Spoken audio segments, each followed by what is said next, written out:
Galnet has returned. Community goals are making a comeback. Frontier have written a story arc for Elite that will extend into 2022, and seasonal as well as bonus events are about to become a thing. There's a lot to discuss, so let's see what's going on.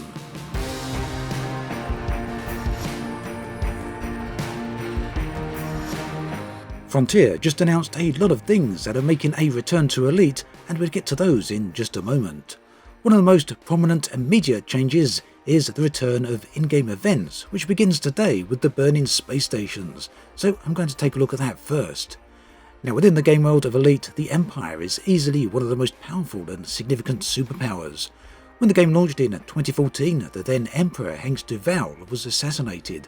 The Empire was thrown into disarray as members of the royal family contested for the throne, eventually resulting in the ascension of Arissa Duval into the position of Emperor. Yes, she didn't take the title Empress. Jump forward a few years and it looks as though once again the Empire may be facing imperial trouble. An extremist terrorist group known as the Neo-Marlinist Liberation Army want the Empire to be ruled by elected representatives instead of inherited positions. The goal is to achieve that through the use of violence. As you can see on the map here, the terrorist attacks have happened within Empire space, very close to the capital system of Achenar. So then, have Frontier finally returned to the golden Galnet days of 2015, where significant political events occurred within the galaxy? The answer to that appears to be a very much yes, and not only that, but Galnet Articles will now be accompanied by in-game events. The station attacks that occurred today mark the beginning of a multi-arc in-game story that Frontier say will extend into 2022. This story will be supported by community goals, events, Galnet and more. And further, some of all this will be tied into the release of Odyssey. Frontier also state that it will be possible for players to affect the events of the galaxy, which include the markets and corporations. Further, they say there's potential to change the diplomatic landscape of the galaxy. This one in particular is an old promise that never really took form, but it seems that Frontier are now ready to deliver on it. So then, that's quite a lot of information. Right now there isn't a community goal, but the first of those will be arriving very soon. Hopefully, community goals this time around will be supported by an ongoing story. If so, this will make a huge difference compared to the previous iteration. Now, as for today's events, and for those of you who are new to the game, this isn't the first time that space stations have been attacked.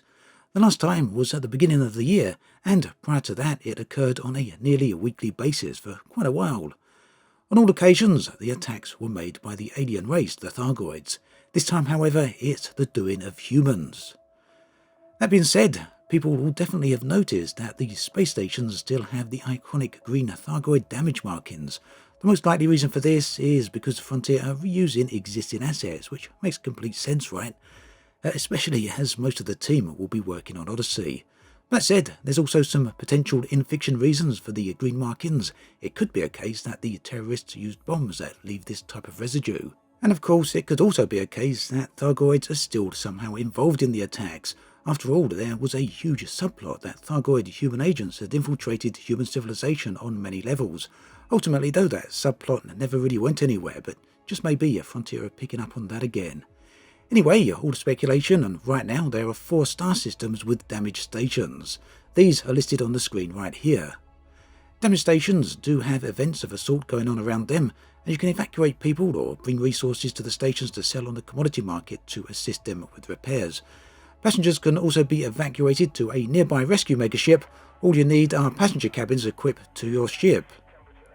Space stations can also usually be repaired and require a list of resources. Now, in addition to all of these events today, Frontier also answered a few ongoing questions regarding Odyssey. Many of these surrounded the subject of life forms which will reside on various planets. These Frontier are classifying as organics. For the most part, they will be planet or fungi based. However, as it's also a case that some of these life forms will be a little closer to what we would term as animals here on Earth.